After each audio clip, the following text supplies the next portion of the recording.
Curiosity. It's what makes humans special. Out of all the things that make humans, well, human, it's the one that helped us the most in taking our place at the top of the animal kingdom. All animals possess what is called innate curiosity, which basically means simple exploratory behavior. Things like figuring out which food source is most optimal, or testing out how cold the water in a lake is. Innate curiosity is simple in the way that all the behavior it creates are all towards the goal of survival, or only happen with things in the immediate area, meaning only what you can perceive in front of you. Humanity, however, has something more fancy called epistemic curiosity. I like to call it human curiosity. We take it above and beyond by asking the simple questions of why and how. We as a species want to know how stuff works and why it works the way it does. We like collecting as much information as we can and storing it all in one place, like in a library or on a hard drive. We are able to have more complex thoughts, and it differentiates us from other life forms by having to be able to deal with abstract concepts like having a nation state, or working a job, or something like planning for what happens after your death. The point is, humans love mysteries and solving puzzles. It's just who we are. Enter our subject for today's video, Shadows of Doubt. A one-of-a-kind game that has an infinite number of mysteries and will have you going down rabbit hole after rabbit hole, with each one having the potential to last hours. Shadows of Doubt is, according to the official website, a detective stealth game set in a fully simulated sci-fi noir city. The thing that makes it unique is that it's procedurally generated, which means that no two playthroughs are ever the same. Apart from the optional tutorial, the in-game universe, and the core gameplay aspects, things like being a detective and the interface and all the controls, all other parts of the game are randomized. You play as a private detective in a cyberpunk city taking place in an alternative historical world, specifically the United States. Or, as they call it in this world, the United Atlantic States. For a small indie detective game, they've actually built a really cool universe and have a huge backstory and that they don't really delve into too much. For example, we said it's a cyberpunk world, right? So of course it comes with all the cyberpunk tropes.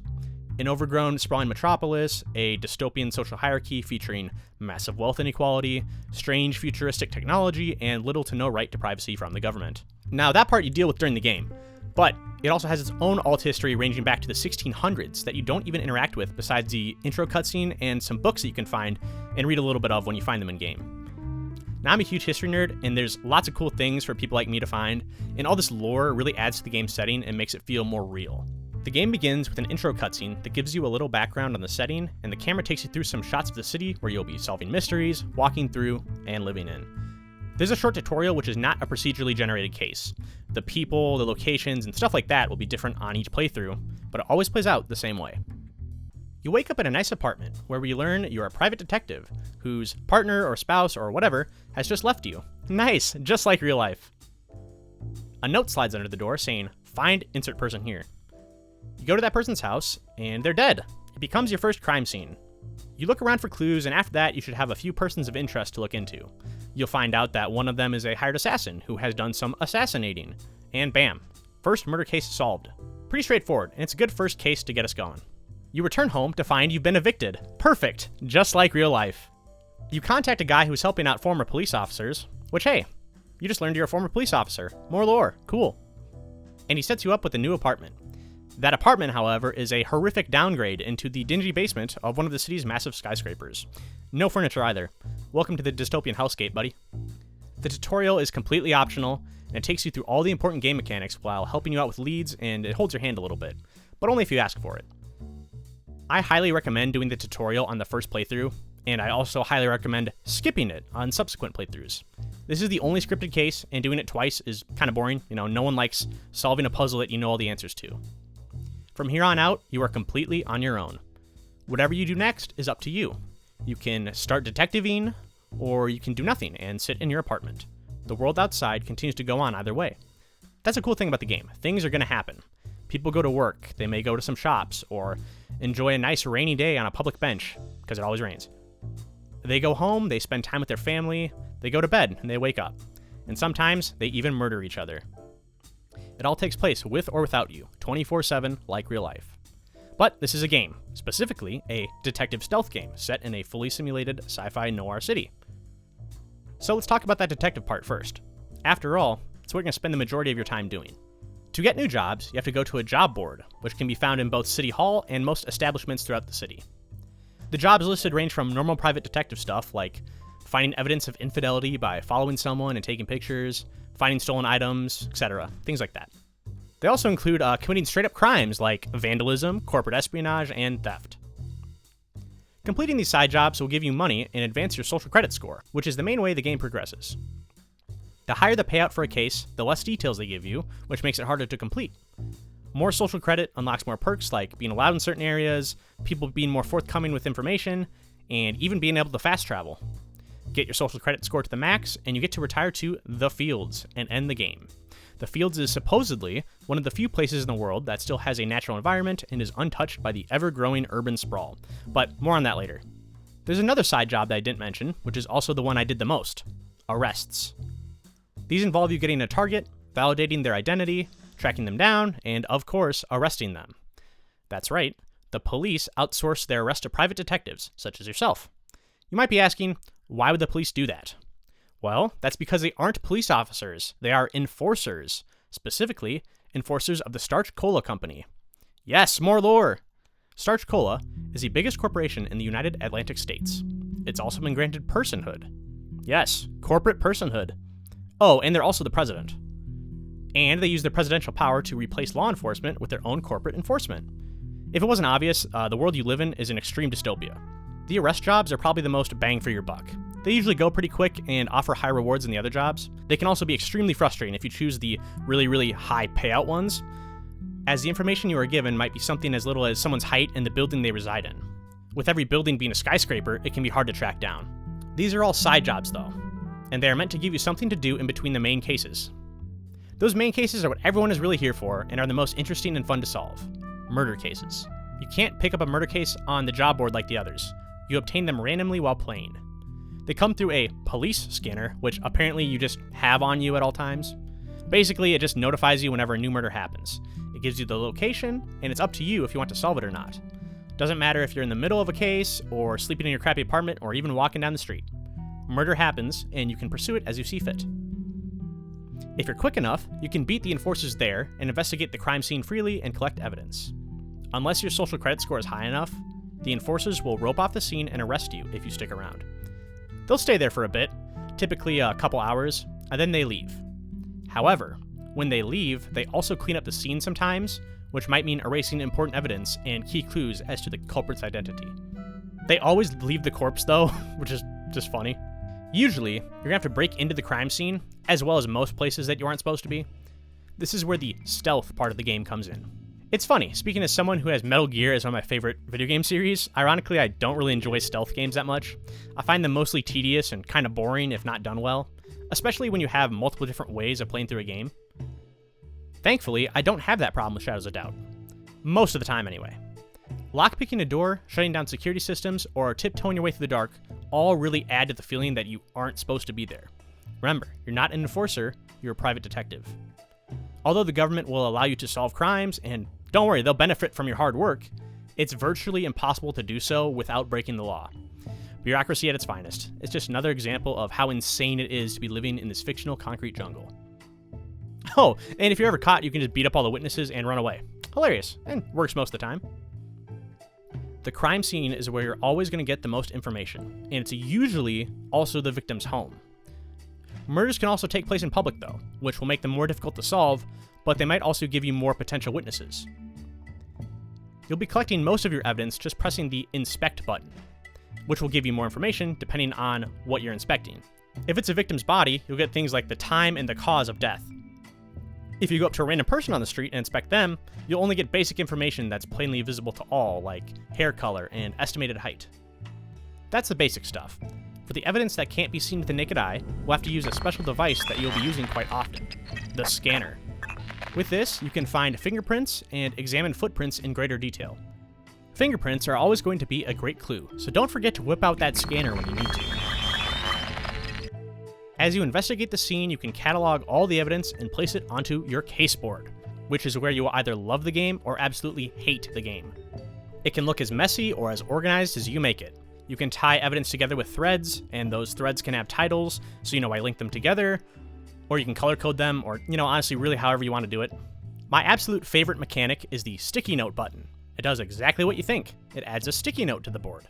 You can write anything you want on them. It's a fantastic way to organize your clues or write down your theories or potential leads. I use them a lot to write down things that potential witnesses tell me, as you can't pin like specific sentences people tell you to the board. Simply writing things down really helps keep track of things. You know, that's why people make shopping lists and to-do lists and things like that. Have you ever played a game where an NPC says something and it sounds familiar but you can't remember why? If only you had remember. Of course, it would be cringe to actually write it down in real life, but writing on an in-game sticky note is convenient and cool. Okay, sticky note rant over. Here's where we get to both the game's biggest flaw and also its greatest strength. It's entirely up to you to make sense of the evidence and solve the case. The things you find could lead you to the culprit. Let's say your victim was shot to death with a pistol, and you find a spent pistol cartridge with an unidentified fingerprint on it. That fingerprint could belong to the culprit and could be valuable evidence. You might also find threatening emails on the victim's computer, or your victim could be having marital problems. Maybe someone saw a suspicious person in the same place as the victim at the same time. These could be leads, but it could also be a false lead. The game is so expansive and has so many moving parts that there's so much information to go through. Not all of it is going to be relevant. If there's 10 sets of fingerprints on the front door of a crime scene, and one set matches the victim's fingerprints, that doesn't mean that 9 people murdered your victim. It could just be that it's a front door in a hallway. People touch the walls and doors and hallways sometimes. Maybe one of those 9 does belong to the culprit, maybe not. I said it's a flaw, but I don't mean it's a flaw all of the time. I mean, think about real-life police investigations. Sometimes they get to a crime scene and the culprit left behind mountains of evidence, or maybe they're even still there at the scene, and it's an open and shut case. Vice versa, they might get to a scene and there's no evidence at all to be found. It's as if the victim got murdered by nobody, and they never ever solved the case. There's also cases of incompetence, where they miss evidence, or they hunt down a lead that turns out to be nothing. Misleading clues and finding things that mean nothing, or mean something completely unrelated, is realistic. It happens all the time in the real world and in Shadows of Doubt. That's what makes it really fun sometimes. The amount of things to find and catalog is massive. It's also overwhelming at times. Every citizen in the city has a list of personal details that you can learn about them. This is called their profile, and this can be used to identify the culprit and eliminate persons of interest. Each citizen profile has the same amount of details. They start off empty and incomplete, and you can fill it out from 0% to 100% as you learn more about the person. The information on the profile ranges from something very common, like gender or hair color, to something completely unique, like their name and fingerprint. As far as I can tell, every single citizen has a unique name and fingerprint that belongs to only them. Unlike real life, there aren't thousands of people named John Smith. In this city, there's only one or there's none. This is why using sticky notes is useful, as well you might be able to pin a fingerprint to the board if someone tells you about a suspicious person with blonde hair, or the victim's diary says they think a very tall man is stalking them. You can't pin those specific details to the board. But you could write them down on a sticky note, and then use those details to cross-reference with your persons of interest and compile circumstantial evidence until you find something more concrete. With hundreds of citizens in the city, that means there's thousands of details out there just waiting to be found. Once you find a detail about someone, assuming that you've linked a name to them, you get to keep it forever. The longer you play the game, the more information you collect, and you start out finding the world is actually smaller than you think. Sometimes, in the late game, you can solve a case just by a cursory overview of the scene. You might find a fingerprint on a murder weapon that belongs to someone you already know. Bam, case solved. There's someone else who knows lots of details about the citizenry. The government, or the enforcers to be precise. Every enforcer belongs to a division, and every division has an office. Kind of like how every real-life police officer has a department or a precinct, and they all have a station or headquarters. In every enforcer office, there is a terminal that you can use to access a government database that has lots of information on every single citizen in the city. They don't have every single detail to 100% complete a citizen profile, but they always have the most important stuff, like the citizen's fingerprint. If you remember, fingerprints are unique, and are usually one of your most important pieces of evidence in solving a case. This database is probably the most powerful tool in the game, and you'll end up using it for almost every case. Not even to solve cases sometimes, but just to confirm that all your details are correct.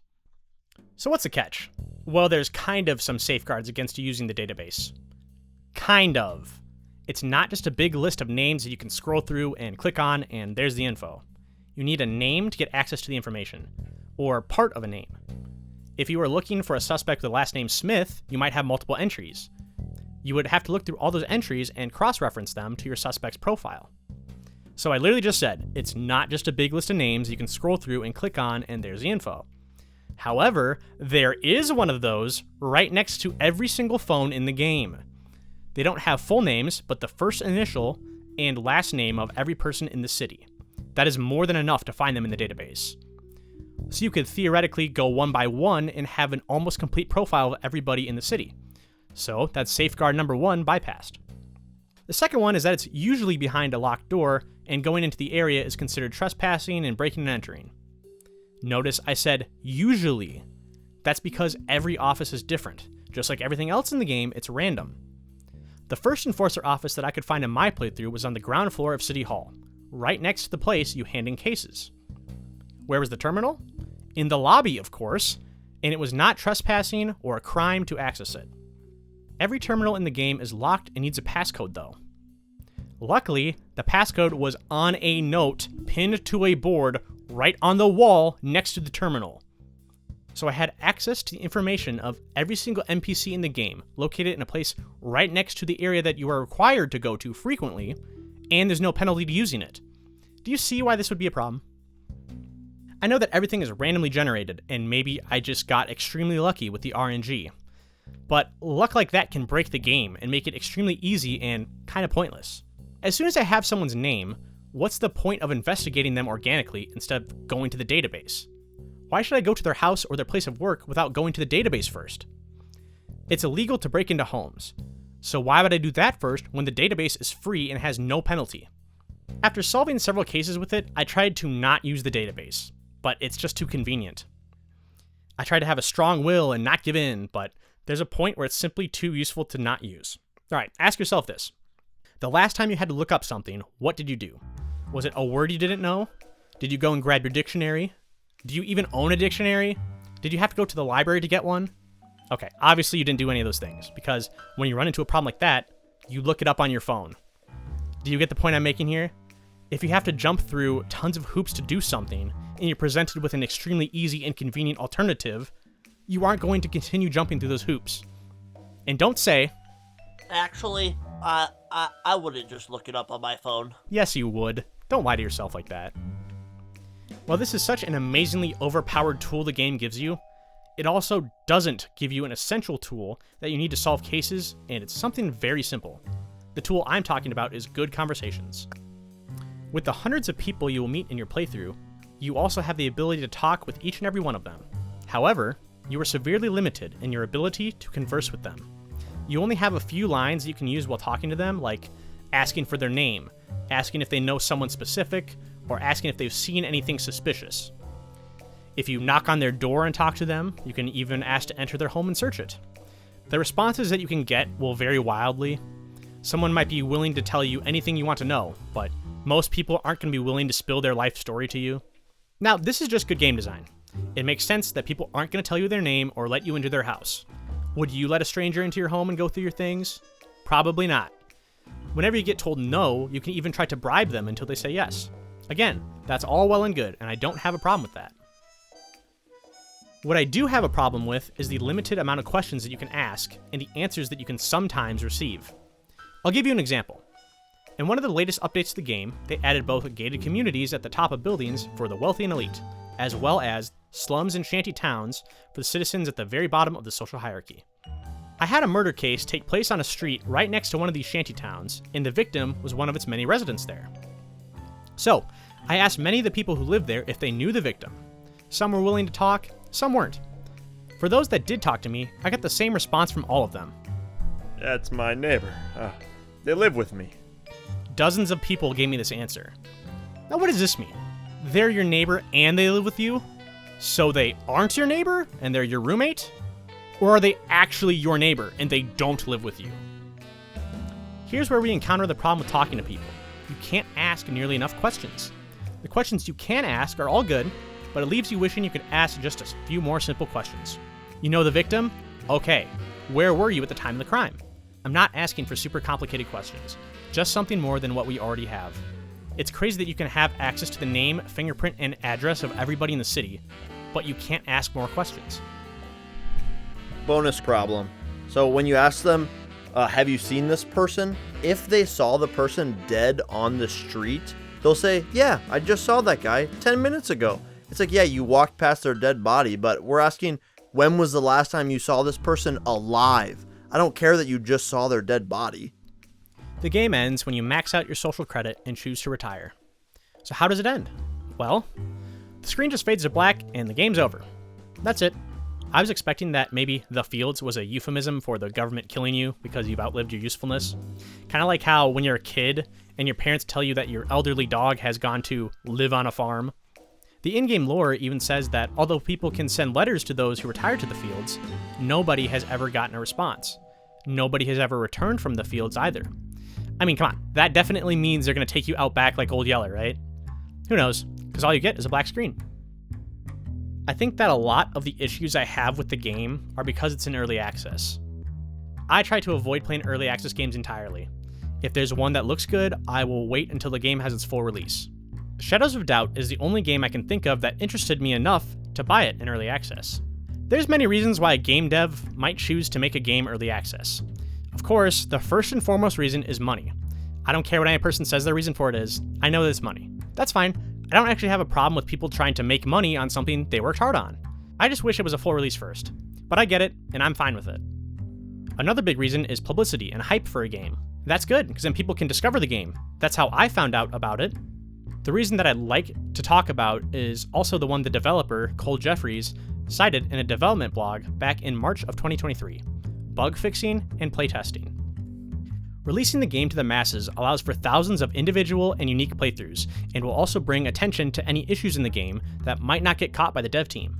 There's only so many devs, but there's thousands and thousands of players. Playtesting on a massive scale is also more important on this specific game than it usually is, in my opinion. Shadows of Doubt relies heavily on artificial intelligence. That's just how it is with the game that is procedurally generated and makes a brand new city with all its moving parts on each new playthrough. I don't know of any other game that relies this heavily on its in-game AI as much as this one. So having this period of pre-release to be able to try and hammer out all the problems and improve upon itself is not a bad idea at all. That's the biggest problem I personally have with the game. Its potential. It has the potential to be an amazing game with a truly unique experience every time you play. I think it has tons of great things about it, and if it gets more content added to it and gets rid of the glaring problems it has, it might just be one of the best indie games made in the past couple of years. That's me looking on the bright side though. The more cynical side of me thinks that maybe it won't have a major rehaul before release. The game in its current state is not a complete game. The devs are adding more content, true. How much more though? What kind of new cases are possible to add that would be engaging and fun enough to justify their addition, and how much more time is needed for this game to spend in early access? Speaking of adding content, is it worth it to keep adding content if the core issues, like the problem with the conversations and falling through the map, aren't fixed? Will players come back if they consistently encounter the same basic problems on every playthrough? Currently, it is only available for PC and has been in early access for over a year. There are plans to release it on both PlayStation 5 and Xbox when the full game is released though. How are the console versions going to work with a caseboard? Would you have to type out words on the built-in console keyboard? That's never fun in any game. The versions are going to vary. I don't see how a non-keyboard version will ever work well enough to prefer playing over the PC version. In fact, when I played it on a Steam Deck, I had to stop once it became clear to me that using a keyboard was going to be a much, much better way to play. This is all just speculation from me. All we can do is wait and see. The unknown is, and will always be, humanity's greatest fear. Being able to conquer the unknown will always be humanity's greatest triumph, and one that we get to experience over and over again. It's why we shoot rockets into space and walk on the moon. Shadows of Doubt allows you to experience those triumphs, albeit in a much smaller and less grand way than walking on the moon. I've had a lot of fun with this game, and as we get to the end of the video here, I'd like to end on a positive note. This is a game produced by a very small studio, Coal Powered Games. It's mostly one guy from what I can tell, and the amount of people that are credited with working on it barely cracks double digits. Even with such a small team, you can see the massive amount of love poured into the game. It's clear that the game has been crafted with care and worked on with passion. Everything from the deep lore, to the blocky art style, to the interior designs of the rooms of the towering buildings that populate the city. It's very obvious to me that this is a project that was created out of love and passion for not only gaming in general, but also love for the detective genre as a medium. And I think that's pretty cool. And I hope that you think it's cool too. And I also hope that you enjoyed this video, or at least found it entertaining. And we just want to say thank you so much for the support that you've shown us. 100,000 views on our last video, 1,000 subscribers. It's amazing. We never thought anything like this was possible. If you'd like to see more videos like this, please consider subscribing or going through our catalog. That's going to do it for now. We'll see you next time on OurTake.